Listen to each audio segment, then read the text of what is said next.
Euroinnova Play, desde donde quieras y como quieras. La creatividad es muy importante en todos los ámbitos de la vida.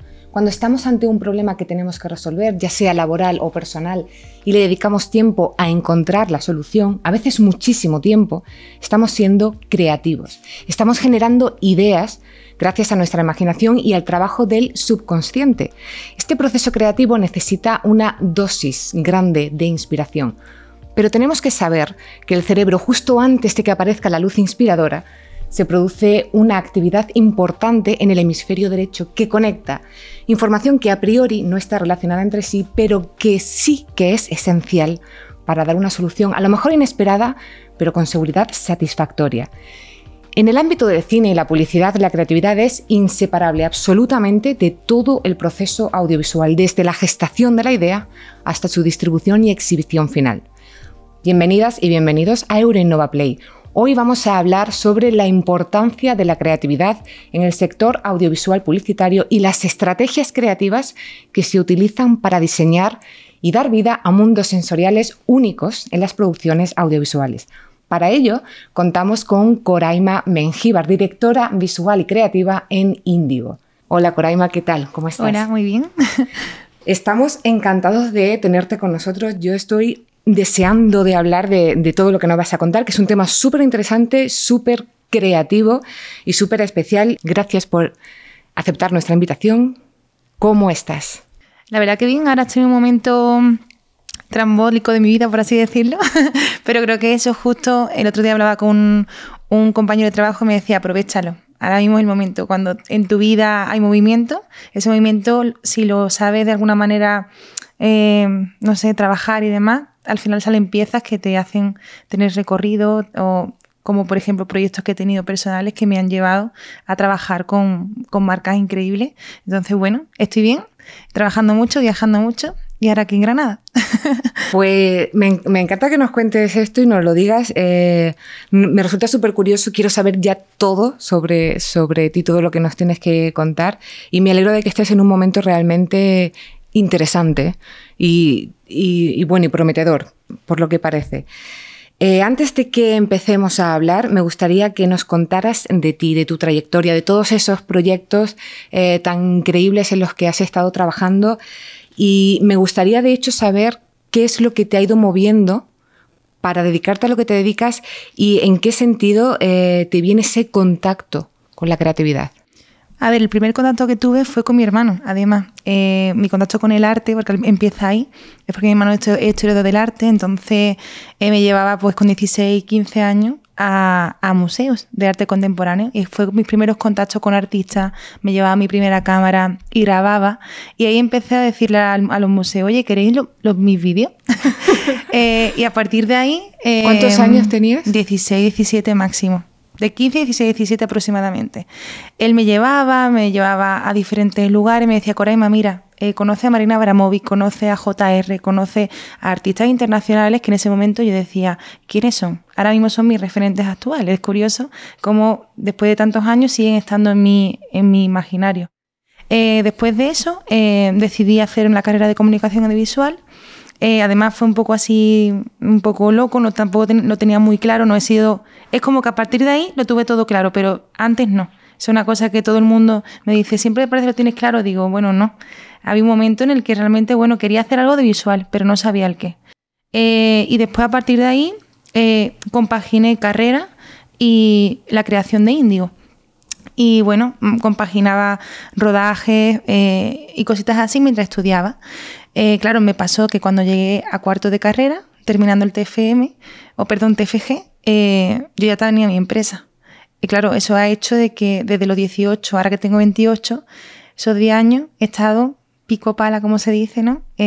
Viendo un poquito y viendo también un progreso bastante evolutivo, y me ha hecho pues trabajar pues para marcas que hace 7 años estaban como mi objetivo y hace un añito los he ido cumpliendo, como Vogue, Vanity Fair, Chanel, Grupo Dani García, que son clientes míos.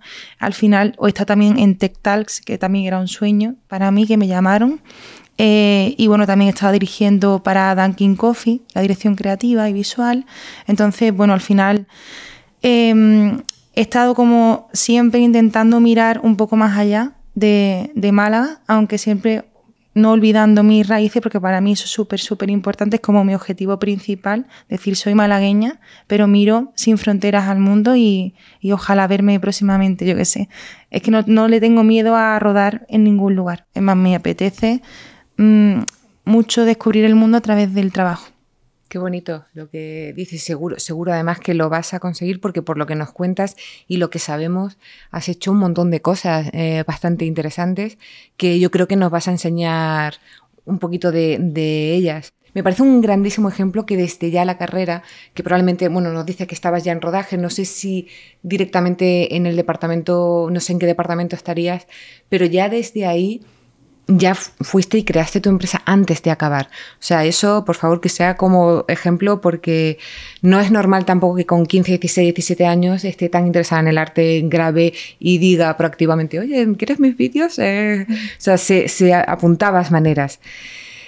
Como tienes esta experiencia tan dilatada en el mundo audiovisual publicitario, me gustaría que enfocáramos la entrevista así un poquito como por las distintas fases que tenemos de preproducción, producción y postproducción. Antes de meternos en ese jardín, vamos a hablar, quiero que nos cuentes, nos gustaría saber desde tu punto de vista el concepto de creatividad.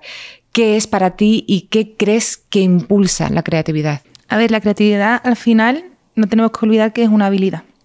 Es una habilidad que hay que cultivar y es la habilidad de resolver un problema, ya sea laboral o personal. Al final la creatividad está en todos nosotros, lo que pasa es que hay personas que la fomentan más y otros menos, se le da menos importancia. Yo la divido como en dos, por así decirlo. Para mí la creatividad es ese recurso que utilizamos para solventar un problema y también para de alguna manera encontrar la manera de comunicar un mensaje.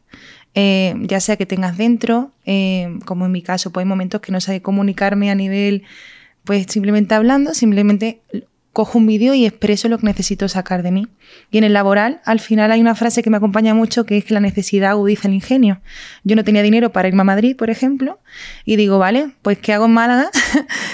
Como no tengo dinero para ir a hacerme un máster en Madrid ni en Barcelona, pues ya está, vamos a ver con lo que tengo, con los recursos que tengo, qué puedo hacer. Y a partir de ahí, pues con esa necesidad, pues mi creatividad aumentó.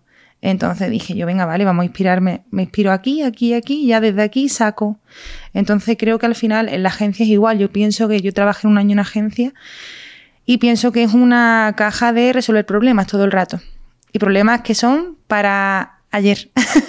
Se tienen que solucionar para ayer. Entonces, al final eso, la creatividad es un recurso, es un recurso para solucionar problemas. De hecho, en los momentos de crisis de un país, de un momento, la creatividad se dispara totalmente. Me lo estabas contando y no podía parar de pensar, bueno, en determinados países, en determinados momentos, que son de hecho muy punteros en cuestión de creatividad. Vamos a ir centrándonos un poquito en la dirección audiovisual publicitaria.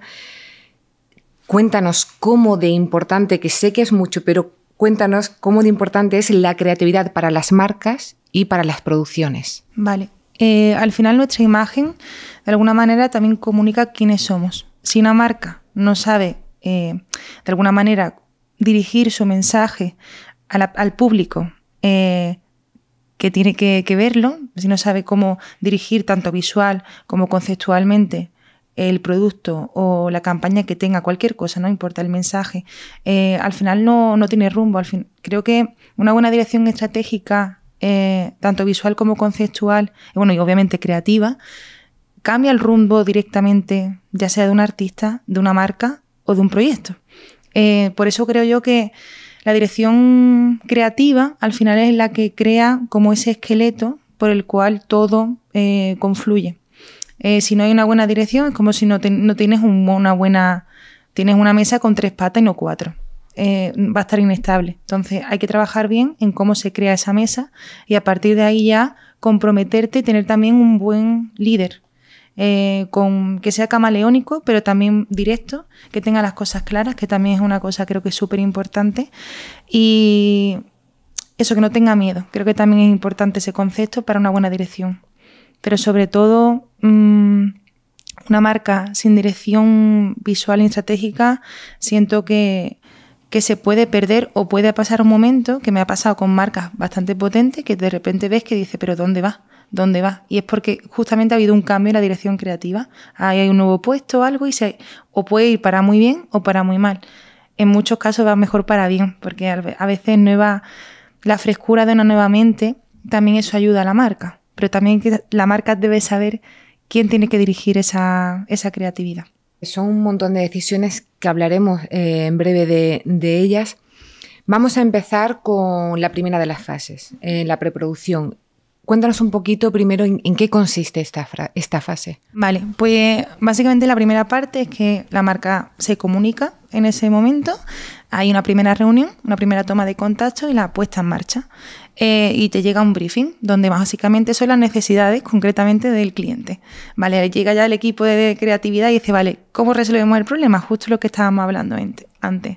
Y elabora una propuesta creativa. En esa propuesta creativa hay como varios ingredientes. Primero, ¿qué es lo que tenemos que comunicar? ¿A quién va dirigido? Importantísimo, ¿cuánto presupuesto tenemos? Muchas veces queremos un Ferrari y lo que tenemos es un Tamagotchi, un cochecito de juguete, ¿no? Como presupuesto, quiero decir, ¿no? Entonces, ser claro con un cliente, decir, vale, primero, ¿cuánto tiene? Yo al menos trabajo así. Desde hace poquito no, desde hace unos años, mi primera reunión es, vale, ¿cuánto dinero tiene? Y a partir de ahí pienso. Porque al final te chocas y aprendes, ¿no? De la experiencia y te das cuenta de que las cosas tienen un coste y que, bueno, para hacer una buena producción se requieren unos números muy concretos para hacerlo de una manera lógica y sin que te salga a deber. Entonces, a partir de ahí, cuando ya se habla de presupuesto y demás, ya se empieza a poner de verdad en marcha la situación y se empieza a crear los primeros guiones. Los guiones, tanto visuales como conceptuales. A nivel de concepto, un poco la narrativa, el storytelling y, obviamente, en paralelo, como ese esqueleto visual del que estábamos hablando antes, por el cual va a partir de aquí, está yo creo que la parte más importante, y por eso hablaba de tener claras las cosas, que el concepto esté claro, no sea un concepto, pues tiene que ser voluble, pero suficientemente consistente como para que si viene alguna situación pueda modificarse, pero tiene que seguir manteniendo lo de dentro. Que siento que muchas personas, aquí es donde está el problema. Se empieza a trabajar algo y no está de alguna manera clara. No hay algo que se mantenga. Y el puesto de un buen director creativo es que eso se mantenga, esa esencia no se cambie. Pero sí tenga esa flexibilidad para modificarse. Parece sencillo lo que dices, pero me consta que no lo es. Y de hecho me imagino, ahora que has hablado de presupuestos, que evidentemente el cliente pues querrá el Ferrari, como decías, pero te da para un Tamagotchi. Literal. Y eso a lo mejor cuesta un poquito que el cliente lo entienda o no, o ya a día de hoy. Hay clientes de todo tipo, diría yo. Hay más clientes que quieren un Ferrari pero no tienen dinero para un Ferrari. Aunque de repente cuando llega ese momento, dice, venga, es el momento. Aunque es verdad que creo que es necesario encontrar ese tipo de cliente para aprender que con poquito se pueden hacer muchas cosas. A veces yo cuando muchas veces pienso en los primeros proyectos que yo hice, que me iba con una 550D, una Canon, que es una cámara reflex de las primeras del 2015 diría, o 2013, y con eso yo intentaba hacer maravillas. Y hay cosas que yo digo, bueno, es que en ese momento con los recursos que tenía no es tan mal. Obviamente ahora te vas con una Arri Alexa y vas tan contenta, pero también tienes que ser consciente que la cámara no hace el proyecto, que el equipo sí lo hace, el equipo humano sí hace el proyecto, pero que no tiene tampoco, hay que tener muy claro y hay que trabajar con pocos presupuestos también para que cuando tengas el presupuesto alto seas consciente de lo que tienes y lo valores, que el tema de valorar lo que te brindan, aceptarlo, alegrarte, es importante también. Y saber utilizarlo porque, bueno, he visto muchas veces como dices, con poco se hace mucho, pero luego cuando se tiene mucho, como que se desperdicia y se diluye y entonces yo creo que es bueno lo que dices, trabajar de una forma un poquito más apretadita para cuando te llegue, saberlo administrar bien y saber dónde dónde ponerlo. Según nos estás contando, y digo, Dios mío, qué cantidad ingente de decisiones que hay que tomar constantemente, desde que se recibe el briefing, bueno, hasta el final. Entiendo que quien lleva la dirección creativa, en este caso tú, tiene que ser una persona absolutamente determinada, como además nos estás diciendo que tiene que guardar el núcleo que sea consistente.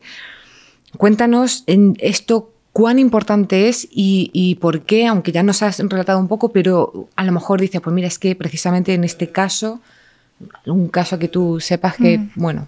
Al final, creo que es súper importante el papel de cualquier persona, director, directora, ya sea creativa o simplemente director de rodaje o lo que sea, o de proyecto, también puede ser de un shooting, sin problema, de cualquier campaña. Es que al final el puesto se define para mí en una toma de decisiones constante. Al final, cuando pasa esta franja de la puesta en marcha, vas a pasar semanas y semanas de reuniones con el departamento de foto, departamento de arte, modelos, maquilladores, estilistas, producción.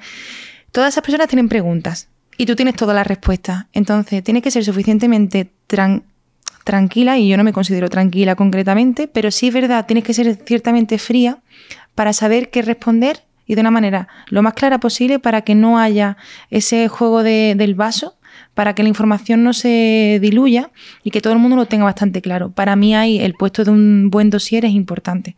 Tener un dossier donde todo esté, para mí es vital, y que todo el mundo trabaje con el mismo material gráfico, ya sea look and feel, mood boards, que los conceptos. Y yo muchas veces peco de tener más reuniones de las necesarias, pero prefiero hacer reuniones generales, ya previas de rodaje, después de rodaje, para que... ¿Durante rodaje? Durante el rodaje depende de la duración del rodaje, pero sobre todo es concretamente saber qué decisión tomar en todo tipo. Porque es verdad que una mala decisión te puede arruinar una...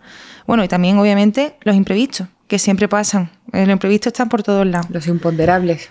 Y es verdad que relacionado con marca y publicidad, este tipo de decisiones, también quiero poner un ejemplo que me parece bastante llamativo, es que igual que es tan importante elegir con quién trabaja, gente de confianza y que tú sepas que va a dar lo que tú necesitas en la producción, quien aparece, si al final estamos hablando de una marca, yo qué sé, voy a poner una marca random, no sé, una marca de high class, ¿no? De una clase alta. Tienes que trabajar con un cierto modelaje, un cierto estándar visual, obviamente sin ser... Yo intento ser abierta de mente en ese sentido. Y también saber con quién te relacionas. Muchas veces una buena decisión, como por ejemplo en Desigual, cuando cogió a la modelo con vitíligo, para mí fue vital, porque de repente Desigual demostró que quería apostar por lo diferente, por la inclusión. Y así, por ejemplo, en otros casos, vemos en caso de influencer, que es un tema que también es importante actualmente, la toma de decisiones de qué marca y qué influencer usamos para representar nuestra marca es otra decisión creativa. Al final, si vemos dos perfiles, Dulceida y Marta Lozano, por ejemplo. A Dulceida la patrocinan Brugal, Bershka, Tezenis. Marta Lozano, que está relacionada con un mundo un poquito más elitista, no me gusta esa palabra, pero creo que es así, la marca no es Brugal, es Moët Chandon. Los zapatos son Jimmy Choo y le representa a Dior. Aquí estamos hablando, eso son dos decisiones totalmente distintas, porque el público y el mensaje son totalmente distintos, son dos canales de difusión completamente distintos. Eso en cualquier tipo de marca, publicidad, también hay que tenerlo en cuenta, con quién trabajamos, porque puede no tener coherencia con ese esqueleto del que estábamos trabajando en la puesta en marcha. Eso es un poco lo que quería comentarte. Vale, tengo curiosidad, Coraima, por saber cómo funciona realmente tu proceso creativo desde el boceto hasta la idea final. Vale, pues en este proceso, básicamente, la primera, me empiezo a preguntar yo, o con mi equipo, varias preguntas. ¿Qué quiero transmitir? Que en este caso, si hay algún producto, qué características tiene el producto, qué queremos contar y por dónde la marca quiere tirar. más o menos un poco también, porque hay que tener muy en cuenta siempre lo que quiere el cliente. Yo, en este caso, concretamente yo, o Índigo, esto quizás me quita mucho cliente, pero prefiero decirlo así. Yo es que prefiero muchas veces pecar de hablar porque lo pienso, vaya. Y es que creo que el cliente a veces no tiene la razón.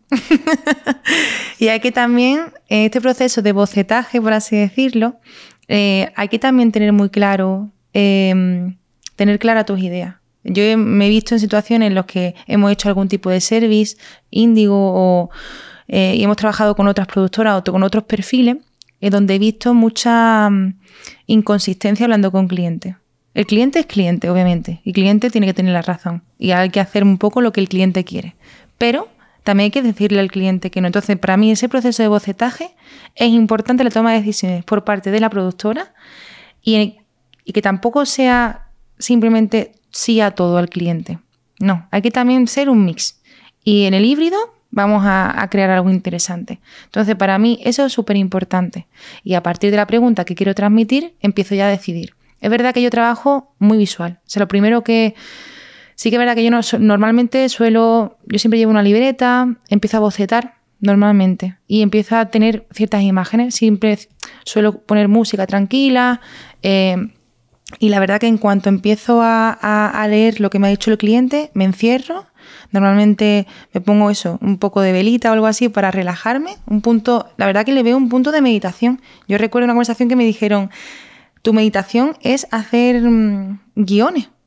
Porque literalmente lo veo como un ritual y empiezo a pensar y ya automáticamente en cuanto yo cierro el ojo y empiezo a visualizar lo que visualizo en la pieza, simplemente tengo que empezar a sacar lo que tengo en la cabeza en el dossier. Es como si fuese una escultura que dicen de que el escultor ver la obra solo tiene que retirar lo que hay alrededor. Pues es un poco el trabajo, un poco parecido a lo que yo hago en mi cabeza. La visualización, de hecho, está ahora en muchos aspectos muy en auge. Y es muy importante saber hacerlo y no todo el mundo tiene la facilidad que parece que tienes tú, que te pones, o sea, está muy bien encontrar tu rinconcito, tú lo haces de una forma muy zen y está genial. De hecho, has dicho algunas cosas, el cliente no tiene siempre la razón, que quería hacer como, creo absolutamente que tienes razón, muchas veces el cliente sabe el resultado que quiere y piensa que sabe cómo hacerlo. Y ahí tiene que confiar en una profesional, que en este caso tú o a quien contrate, porque sabe cómo conseguirlo. De hecho, en alguna ocasión he tenido la oportunidad de ver y el director creativo decía, esto es lo que tú crees que quieres, esto es lo que yo te digo, como yo lo veo, y este es el que te vas a quedar. Y es ese mix del que hablabas. Es que me parece todo eso me parece súper mágico y súper interesante. A ver, que es que tengo un mogollón de preguntas, en verdad, Coraima, pero vamos a ver. Me gustaría abordar ahora mismo todo el mundo de los referentes creativos, de los que ya nos has hablado, pero me gustaría que ahondaras un poquito más del arte en sí y de cómo mejorar la creatividad. Plutarco, que es un filósofo griego que viajó muchísimo por el mundo mediterráneo, decía que para saber hablar es preciso saber escuchar, y a mí esto siempre me ha gustado mucho. Si lo extrapolamos al proceso creativo, el hecho de tener ideas originales, ahora nos lo confirmarás, bueno, más o menos nos lo has dicho ya, requiere una investigación bastante exhaustiva. Yo creo que no solamente se queda en esa investigación, sino que previamente tú tienes que tener, pues eso, como tú desde pequeñita, ¿no? Ese interés. Y hay mucha gente que a día de hoy se queda en lo que recibe de redes sociales, por ejemplo. Y eso nos encorseta un poquito a nivel audiovisual, nuestro rango. Yo creo que hay que beber, ya no lo confirmarás, pero de fotografía, cultura, arquitectura, libros, cine, de todas las épocas, de hecho, no solamente de ahora. Cuéntanos, te quiero hacer 3 preguntas ahora mismo así. ¿Cómo podemos mejorar nuestra creatividad? ¿Cómo lo haces tú? ¿Y cuáles son tus referentes? Aunque ya nos has hablado de ellos, pero ¿cuáles son tus referentes? ¿A quiénes te agarras? Diría que las buenas ideas, o las ideas en general, no nacen o no pueden nacer de un cerebro que no está estimulado. Como hablaba al principio de que la creatividad es una habilidad que se tiene que estimular, que se tiene que cultivar, igual que la curiosidad, pues creo que eso todo va de la mano, va ligado. Al final, recuerdo una cosa que leí hace muy poco, que decía que Steve Jobs todas sus reuniones las hacía andando. se ponía, la hacían videollamada, él siempre estaba andando, porque había visto de que hay un estudio en el que dice que cuando tú estás andando, tu cerebro está más activo. Y una reunión sentada no suele estar tan estimulado, y vio de que sus reuniones eran mejores cuando él se iba a caminar. Eso lo pensé. Yo no me voy a andar cuando hago la reunión, la verdad, no lo hago, pero sí que intento que gran parte de mi día tenga una cierta estimulación. No lo hago, es verdad que en mi caso no lo he hecho conscientemente, sino ha sido una cosa que se me ha dado de manera natural, por simple curiosidad, pero sí que viajo muchísimo sola, tanto por trabajo como personal, y siempre intento pues, ir a las nuevas exposiciones. Siempre, ya te digo, siempre llevo una libreta a mano, siempre, para apuntar cualquier cosa. ¿La tienes física, curiosidad? Física. No en el móvil. No. Física. O sea, para mí es que en ese sentido soy un poco tradicional. A mí me gusta pintar en papel, me gusta mis primeras anotaciones todo en papel. Es más, aunque estoy muy en lo digital, soy muy terrenal en analógica. Ese sentido. Soy muy analógica, pero no modo friki, en plan modo... A ver, no, es que es verdad, que es que también está la moda esta de bueno, ahora se lleva lo analógico, ahora me da... No, simplemente que en ciertas cosas, pues bueno, yo vengo de una zona que vivo cerca del campo, esa parte no la olvido, aunque muchos de los momentos en los que trabajo son sitios impresionante que yo digo, bueno, ¿qué hago aquí grabando en un jet privado, el cual no me puedo permitir? Pero bueno, aquí estamos, ¿no? Y justo el hecho de llevar la libreta y bueno, ese contacto con lo analógico también me lleva a como ese tip que siempre digo de que la curiosidad, la creatividad, tenemos también que trabajar también jugando. Yo, por ejemplo, una cosa que así recomiendo, hay un par de juegos que son tarjetas, son cartas que son como imaginativas, que se llama Dixit y uno que se llama Dani o algo así. Y son cartas muy conceptuales, que son como muy abstractas, y normalmente yo juego para crear nuevas ideas. Es una cosa que yo hago, por ejemplo, o siempre, pues bueno, hacer proyectos personales, probar cosas, de irte con un compañero a grabar cualquier idea. Al final eso también estimula, todo el rato estimula, pero sobre todo ir a exposiciones, viajar para mí es súper importante, y tener buenas conversaciones. Que no solo todo es ir a una exposición.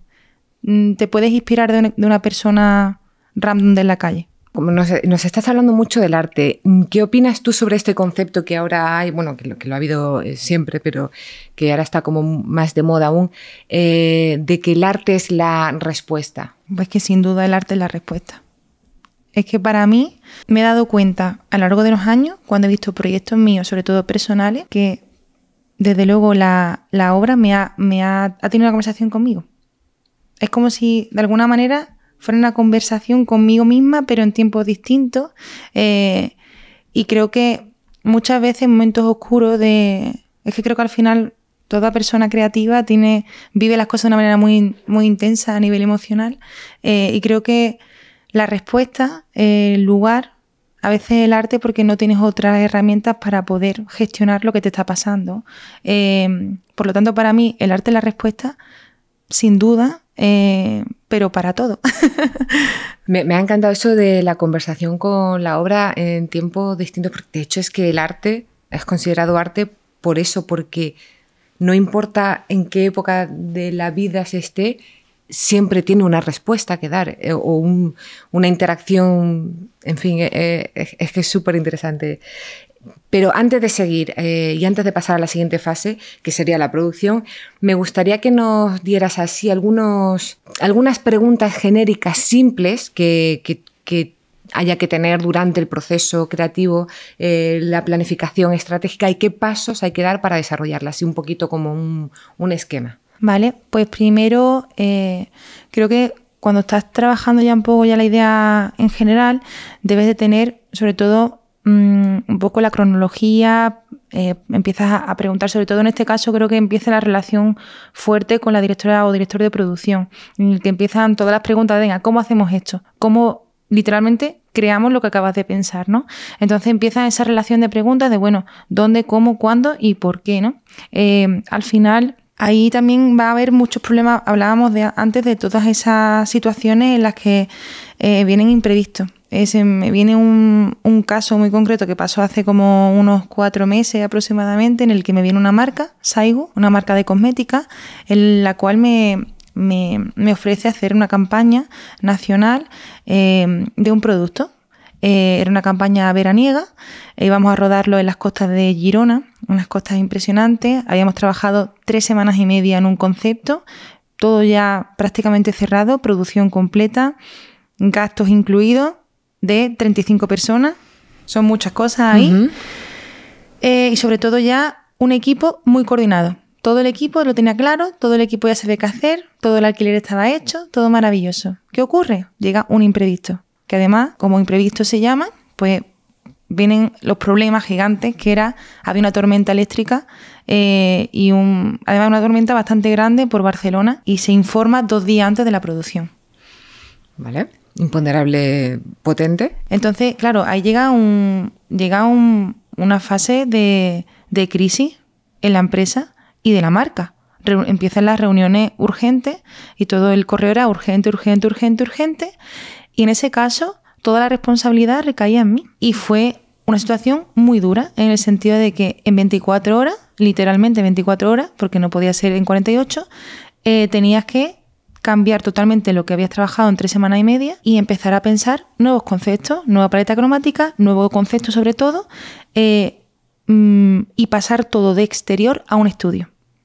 Lo que conlleva eso es, uno, desprenderte de la idea anterior y empezar a todo el trabajo que has hecho de ese esqueleto, romperlo y crear otro nuevo y pasar. La verdad que de ahí he aprendido un montón, y todo mi equipo también, a ver que, bueno, también ahí en ese momento el cliente no podía, tenía unos plazos de lanzamiento también ilógicos, y entonces había que hacerlo, en este caso sí o sí. Pero existía la situación en la que tenías que decir, oye, que no seguimos adelante. Lo que ocurre que en ese caso yo quería apostarlo por la marca, es una marca que me encanta, que respeto mucho, y era una campaña que me apetecía hacer. Y mi equipo estaba a tope. Pero recuerdo esas 12 horas más o menos.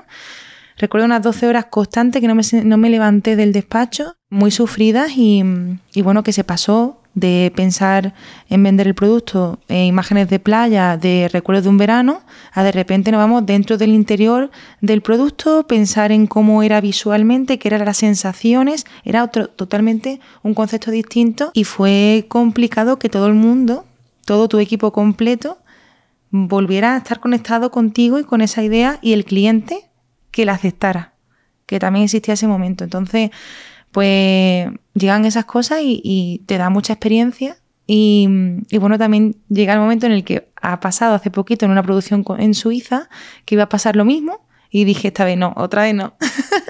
Otra vez no, ahora sí que ya por contrato pues no puede haber cambio de 2 días en antelación, tiene que haber 1 semana o 2 semanas. Pero eso es el aprendizaje de ahora. Claro, eso se aprende viviendo, como en rodaje. De hecho, quería preguntarte, porque antes nos has dicho que para cambios así como súper tal, que a veces suceden, como en este caso, tiene que haber una consistencia y algo inamovible. En este caso que nos estás contando de Saigu, ¿qué fue esa estructura? Porque tenía que haber algo, cambiaste y todo, el concepto, la gente, supongo, porque de estar fuera adentro... ¿Qué fue lo que lo mantuvo todo? En este caso nada. No, sí, imagino que algo... A ver, es que lo curioso fue que, para un poco visualizar el concepto rápidamente, el primer concepto era un aceite en el que cuando tú te hacías la puesta, por así decirlo, del aceite, te recordaba al cuidado de tu madre, al cuidado de tu... Era un ambiente muy familiar, muy emocional, sobre todo familiar en un verano. Recuerdo, vale, entonces de repente me tenía que ir a ese tacto, era lo que me conectaba. Y digo, vale, tacto. Y entonces de repente me acuerdo perfectamente que estaba como en esta mesa así mirando, y me empiezo a mirar el producto todo el rato. Digo, Dios mío, ¿qué hago? Y empiezo a mirar el líquido. Digo, vale. Digo, y si, como no me puedo ir fuera, me meto dentro. Y literalmente creé visualmente que la modelo estaba dentro del tarro. Qué guay. Entonces trabajábamos desde dentro hacia afuera. Era todo totalmente distinto, pero no olvidábamos los conceptos iguales. El tacto, la emocionalidad. Metía a una chica embarazada para que también hubiese ese momento familiar, y esos recuerdos, esos nuevos comienzos. y fue una campaña que ha sido la campaña más potente que ha tenido Saigu, con una gran repercusión a nivel nacional. Entonces, en ese sentido, dice, el cliente incluso me dijo, me gusta más este concepto que el primero. Y yo digo, estoy contentísima, pero qué sufrimiento, ¿sabes? A mí me llevó eso casi a terapia, la broma, pero realmente fue, si tengo que describir esos 2 días, fue de mucha ansiedad, y eso no se habla, de la ansiedad que gestionamos los directores creativos y el equipo en general. Hay mucha ansiedad y ahora, por suerte, se está hablando de ese tipo de cosas. Yo voy a terapia, yo me gestiono emocionalmente, porque si no, me vuelvo loca, en la realidad. Te creo, y es que me he metido tanto en la historia que es que he sufrido o sea, puedo entender, he percibido esa ansiedad. Me gustaría tocar este tema un poquito más adelante, porque estamos ya casi en la producción, básicamente estamos entrando ya. Entonces vamos a hablar de esta fase, que es un poco como la más evidente, la que todo el mundo conoce, pero cuéntanos qué se hace en ella o qué haces tú en ella. Pues bueno, en ese momento ya tenemos todo hecho. En principio ya están todos los guiones técnicos hechos, todo el equipo está preparado y se manda una orden de rodaje o orden de shooting, lo que depende de si haces una campaña de fotografía o de vídeo, o las dos juntas, que también puede ocurrir. Y bueno, se pone todo el equipo, se reúne ya sea en el set que sea, y se dan esos días de rodaje en los que, bueno, empieza toda la magia, la parte guay. O sea, yo creo que el momento en el que uno mira el monitor y ves todas esas semanas hechas, y ves que esas imágenes, las que tenías en esa mente, que visualizabas, se hacen reales, es un momento mágico. Obviamente creo que por lo que yo me dedico es por la sensación de ver el monitor. Esa sensación de ilusión, y creo que cuando yo pierda esa ilusión de ver en el monitor la imagen, no me dedicaré a esto. Pero ahora mismo es lo que a mí me hace sentir bien, y sobre todo compartirlo con mi equipo. O sea, esto parece un poco que me estoy vendiendo algo, pero de verdad es una sensación que para mí mi equipo es tan importante que poder compartirlo. Yo me he llevado a mi director de fotografía, a mi directora de maquillaje a todas partes, porque mi equipo es el que me empezó con esos 18 años a, de alguna manera, valorar. Y ese acompañamiento, si tú lo sigues manteniendo, crea esa cadena humana, que es lo que hace que el rodaje sea tan mágico. Y obviamente ese final, ¿no? Ese concepto que, bueno, no termina ahí, que después tienes unas semanitas buenas, que eso la gente se piensa que mucho aplauso cuando termina la toma, pero dice, después pueden ocurrir muchas cosas, copias de seguridad, edición, postproducción, y ya si hablamos de 3D, Motion Graphics, VFX, ya el proceso, yo he tenido procesos de incluso 6 meses para poder crear un proyecto personal que se llama Bloom, unas flores, que una chica que florecía, de su piel salían flores, y fueron 6 meses de construcción del 3D.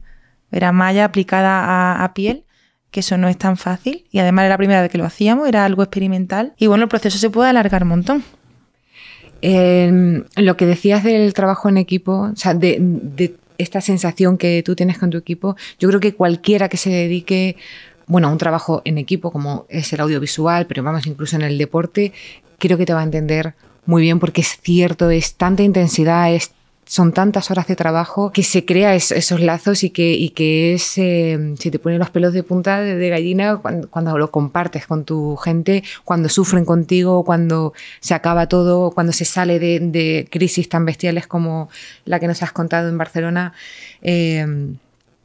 Y que todo el mundo, es lo que tú dices, cuando se te acabe eso, que no creo que se te acabe, dejarás de dedicarte a esto.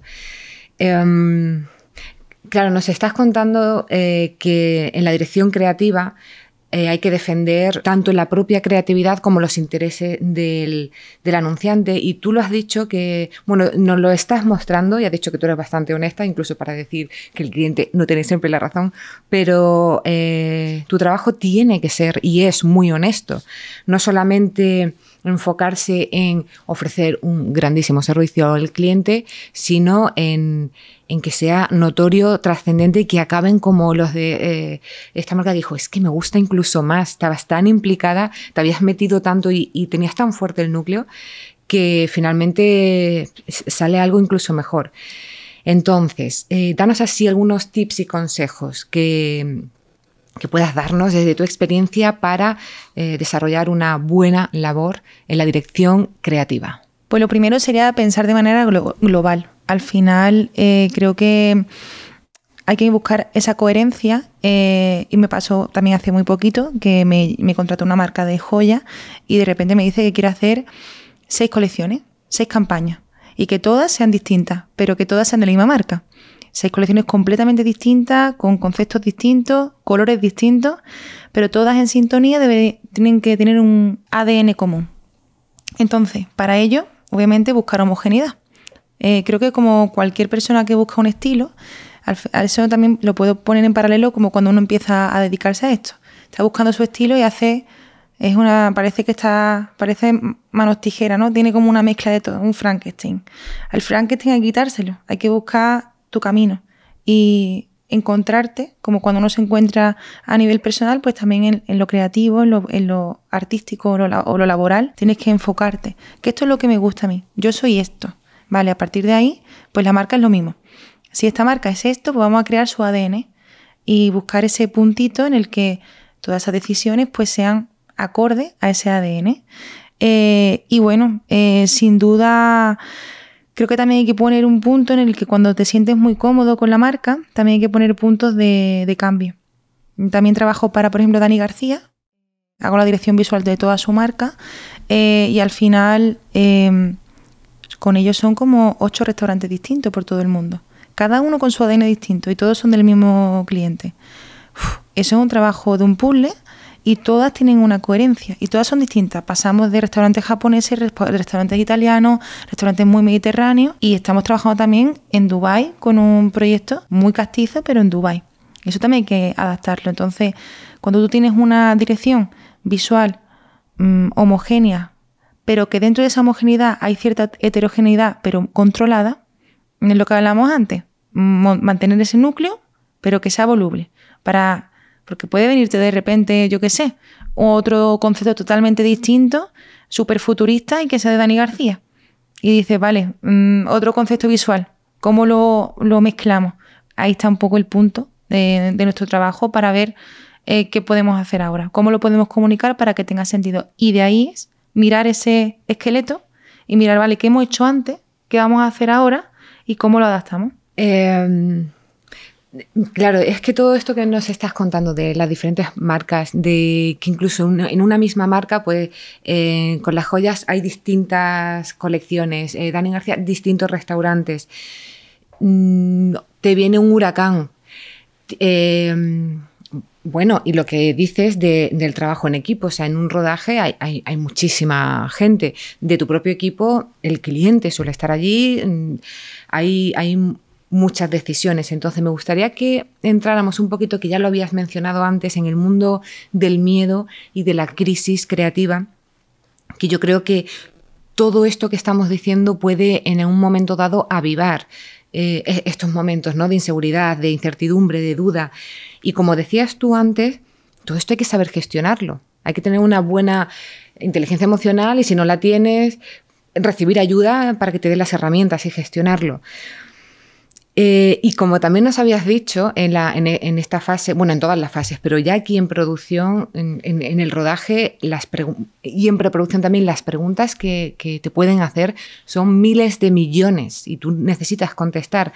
Pero no solamente eso, sino que todo el mundo tiene una idea y todo el mundo tiene su propia visión.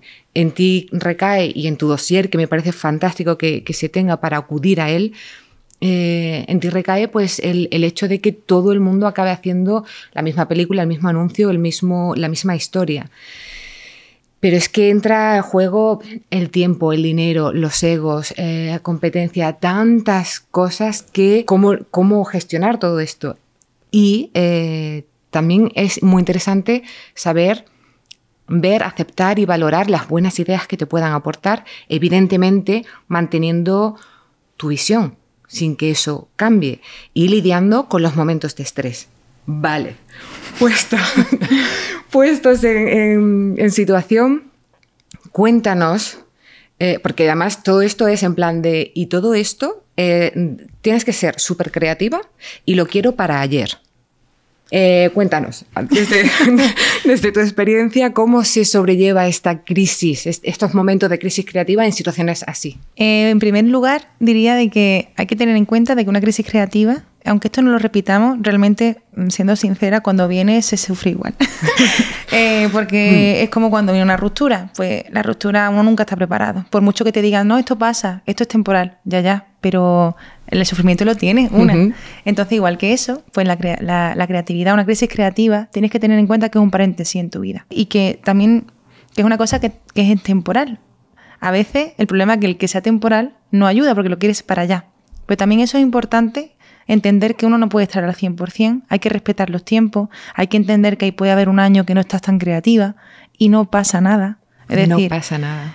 Hay una frase que la ponía mucho en Instagram, que a mí me encanta, que dice, las personas creativas necesitan sería, a ver si yo sé la frase bien, las personas creativas deben entender que también pueden estar haciendo nada. Es que no es tan fácil. Y no sentirse culpable por ello. En una sociedad en la que nos dice tienes que estar haciendo absolutamente todo en todo momento. No. Y la crisis creativa al final, creo que también es importante apoyarse de tu familia, apoyarse de tu entorno más cercano y hablarlo. Al final creo que hay un punto en el que hay que dejar el ego atrás y decir, oye, que no estoy bien, oye, que no me sale. Al cliente no se lo puede decir, obviamente, tú al cliente siempre puedes sacarlo, pero con tu equipo no hace falta ir de más. Es que a veces ir con lo que hay está bien. Cuando te pasa, simplemente creo que es importante darse un paseo, importante relajarse, hacer lo que te guste, hacer deporte, una cosa que por ejemplo hago yo mucho y me gusta bastante para relajar mi cabeza. Escribir también me viene muy bien a mí. Y simplemente, pues ve a alguna amiga, charlar de otra cosa, o simplemente quedarte en silencio y ya está. Con un rayito de sol dándote y tú con los ojos cerrados. A mí irme a la playa, por ejemplo, me ayuda mucho. ¿Ves? ¿Has visto? Que la playa siempre es bien. Sí, y creo que eso sería una parte importante, porque nos enseñan a producir, pero no a parar, creo yo. Efectivamente, y nos sentimos culpables si paramos y es necesario. Es necesario. Ahí están las estaciones del año. Hay momentos de quietud absoluta para luego que vuelva la primavera, mis cosas. En estos momentos de miedo que nos estás diciendo, de incertidumbre, pues eso, la creatividad parece que se nos aniquila. ¿Qué debemos hacer en ese momento? ¿Qué haces tú? Aparte de irte a la playa, pero a lo mejor te dicen, ya, pero es que tienes que sacarme la idea ya. En ese momento simplemente respira. La verdad que es difícil decir esto, pero hay que ser franco, remángate y tira para adelante, la verdad. Aunque igualmente en esos momentos hay una cosa que me acuerdo perfectamente el otro día, que un gran amigo mío dijo, que trabaja en tele, y dijo, bueno, yo no sé cómo, pero siempre sale. Es una cosa que es verdad, que siempre pase lo que pase, siempre sale. Creo que no he vivido situación, creo que habrá sido una de 10 que no haya salido o que no se haya solucionado o que también tenemos que tener importancia o darle importancia al hecho de que estamos trabajando, que es trabajo. También es verdad que otra cosa que sí que quería comentar antes de que se me vaya, con este tema del miedo, yo el miedo lo divido en dos también. Estamos hablando del miedo a una crisis creativa, a no saber gestionar, pero también hay otro miedo que se habla poco, que me lo veo más, creo que cuando uno empieza o cuando ya llega un tiempo que pasa, que esa crisis creativa se empieza a extender demasiado, que es uno, el síndrome del impostor, y el otro, lo que son los artistas sombra, que es un concepto que me encanta, que básicamente es que son ese tipo de personas que no se atreven por el hecho de que le digan que no. Son personas que tienen unas capacidades increíbles, pero su autoestima no le deja. Y creo que, y ya te digo yo, y no me importa decirlo, yo no tengo una autoestima muy buena y estoy trabajando en ello cada vez más. Pero junto con mis inseguridades siempre hay algo que digo, venga, sí, mira lo que has podido hacer, en esto también puedes. Hay gente maravillosa, increíble, que no tiene esa capacidad. Y me da mucha pena y es importante recordar ahí de decir, aunque te digan que no, aunque tengas miedo, prueba. Aunque no te veas capaz, prueba. Aunque tengas miedo, hazlo con miedo. Total. Y ese también creo que es importante hablarlo. Y si no, pues intenta... Es que el miedo se afronta mirándolo. Es que no queda de otra. De todas formas, muchas veces la vida te pone un espejo delante para que lo mires. Hay gente que lo esquiva, pero después volverá al espejo. Sí, es que no se puede esquivar a la vida. Hay que mirarla de frente, efectivamente, como dices. Lo que dices de los artistas en sombra ponen el foco o esa visualización en el no, y hay que ponerla en el sí o en las posibilidades que tiene. Y como bien dices y has dicho, mirar todo lo que has conseguido. No es mirar el pasado y quedarte ahí, pero sí es valorar lo que has hecho o que has llegado aquí gracias a algo que desde la carrera se me ha dicho un profesor, recuerdo, y luego yo lo he seguido diciendo en rodajes y lo he seguido escuchando a otros, es que estamos trabajando, no tenemos a nadie, gracias a Dios nuestro trabajo no es en una mesa de operaciones a vida o muerte la persona. Hay que relativizar un poco y si nos equivocamos no pasa nada, si tenemos una crisis no pasa nada y el mundo va a seguir. Entonces, bueno, que hay que trabajar, todo el mundo tiene que trabajar en la autoestima, que hasta los que van muy de, no, yo soy estupenda o estupendo, siempre tenemos nuestro momentito. Me imagino que en estos momentos de crisis, ya no de super miedo, pero sí de crisis, de que te topas contra una pared y tienes que, el concepto y esto que tanto se habla del think out of the box, es la clave. Cuéntanos un poquito sobre esto. Al final, el mirar fuera de la caja es básicamente inspirarte o mirar donde no estabas mirando antes. Muchas veces lo que nos está pasando es que estamos en una habitación dando vueltas y tenemos que darnos cuenta de que la habitación quizás, si le das una pata, las paredes se caen porque no son de yeso, por ejemplo, simplemente es de papel, o que hay una puerta muy pequeñita pero que puedes pasar por ahí y mirar otras cosas, mirar lo que no estabas viendo. Entonces, y también inspirarte. Yo me he dado cuenta muchas veces, bueno, yo es verdad que tengo un ADN un poco contemporáneo, para mí mis referentes muchas veces son Rihanna, Rosalía o Yves Klein, que es un artista de los años 50 que trabajaba con el azul índigo, por eso se llama mi empresa así. Inspirarte en cosas que no tienen que ver con lo tuyo. Yo, por ejemplo, soy cinéfila, pero no me considero una gran friki del arte. Del cine. Me inspiro más en obra performista o en literatura o en filosofía. Me encantan los mitos griegos y de ahí miro. Miro de ahí, mirar fuera de tu entorno, mirar otras miradas. Al final, yo tuve un tiempo en el que, de donde me inspiré, eran de personas que no tenían nada que ver con lo mío. Y me llevo eso conmigo. Me llevo una conversación en un campo, me llevo una persona que hace miel y me inspiró para una producción. O simplemente mira a tu madre y a tu padre. E inspírate a través de eso. Al final creo que muchas veces nos enfocamos en voy a mi mundo es este, solo miro aquí. Mira afuera, mira otras cosas. Mira tú de dónde vienes tú y mira otras raíces y otros mundos y a partir de ahí crea. Ya hemos terminado el rodaje. ¿Vale? Lo hemos terminado. Hemos llegado a la fase de la postproducción. Bueno, el rodaje, el photoshoot, lo que hayamos hecho. Todo ha terminado. Es verdad. Bueno, nos has dicho ya antes que no, que ahí no ha terminado todo. Cuéntanos qué pasa ahora. A veces hay proyectos que empiezan aquí. Depende de la situación del proyecto que sea. Ahora mismo justo estamos trabajando en un proyecto de VFX en lo que hay un 3D gigantesco, muy futurista. Y claro, ahora es cuando empieza el trabajo fuerte. Entonces, es verdad que desde que terminas el rodaje, el momento creo que álgido de cuando termina lo lleva la persona, el DIT, la persona que lleva las copias de seguridad y toda la gestión. Esa es una persona con una responsabilidad tan grande. Si se rompe un disco duro, puedes perder miles y miles y miles de euros y eso lo afronta la productora. Después estamos los procesos de edición, etalonaje. La colorimetría me parece súper importante porque también parece que simplemente el pensar qué colores lleva la pieza, a veces el color cambia todo. Una buena dirección a nivel cromática, con tu buen director de fotografía en este caso, que te asesore, tener un buen colorista, que también la narrativa puede cambiar ahí. El proceso no termina, pero ni cuando tú le envías el producto al cliente.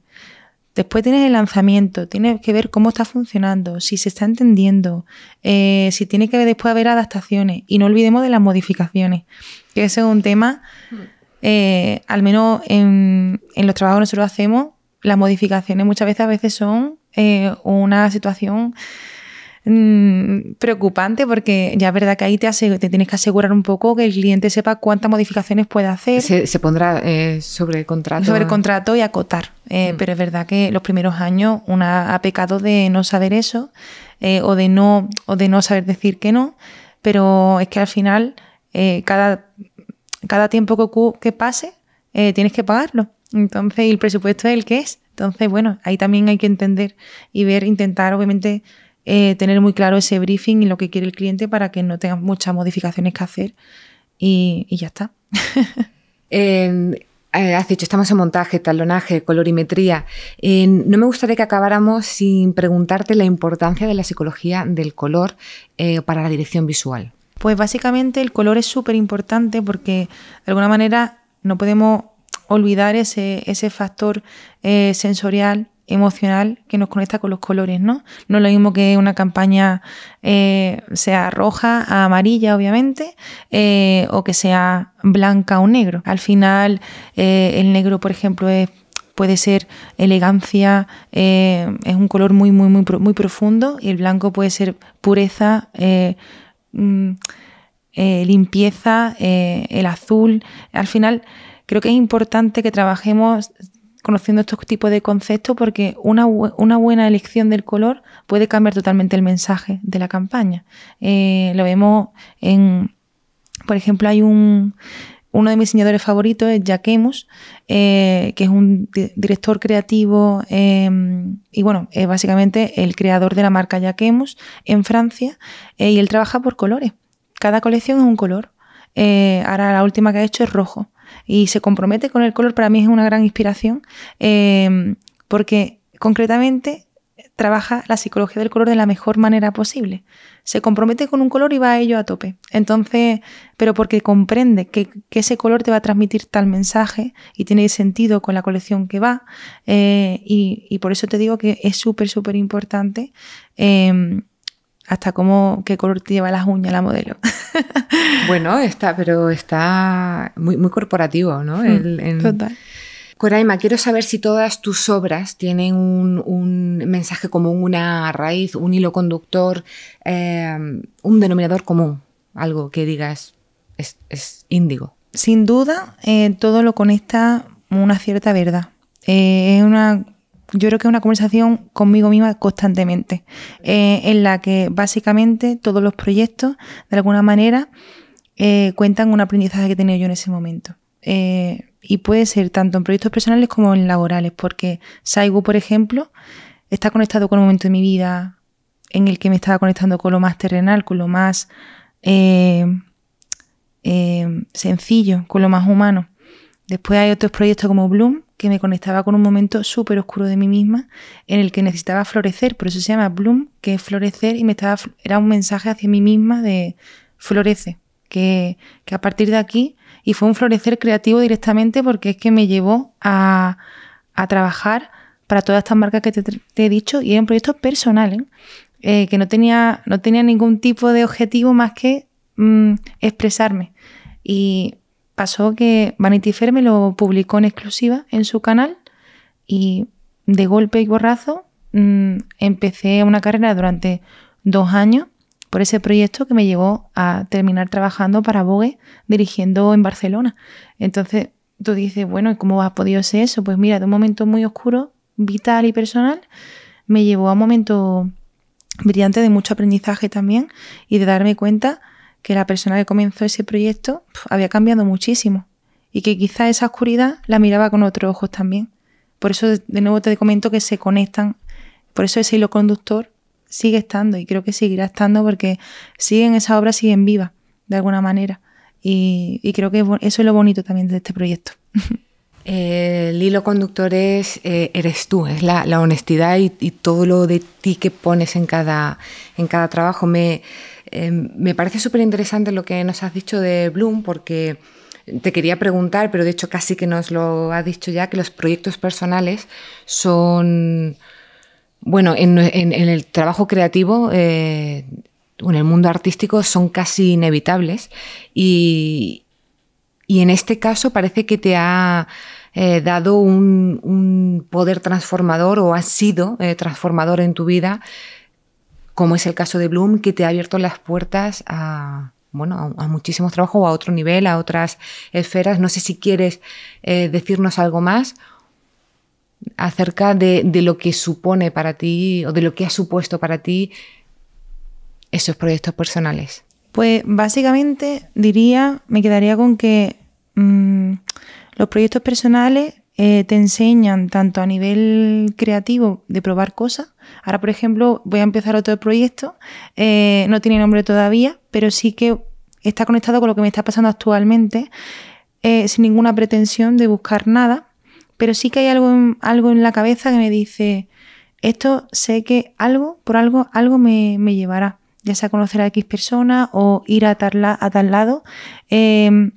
Y creo que es importante invertir en tus propios proyectos. Al final son sacar un poquito de dinero para poder costear esas cositas y creo que eso no hay que olvidarlo. Igual que uno hace deporte para estar bien a nivel de salud, pues uno tiene también que invertir en uno mismo para poder sembrar y después recolectar las cosas que a los años siempre al final salen esas semillas, salen unas plantas y te dan cosas.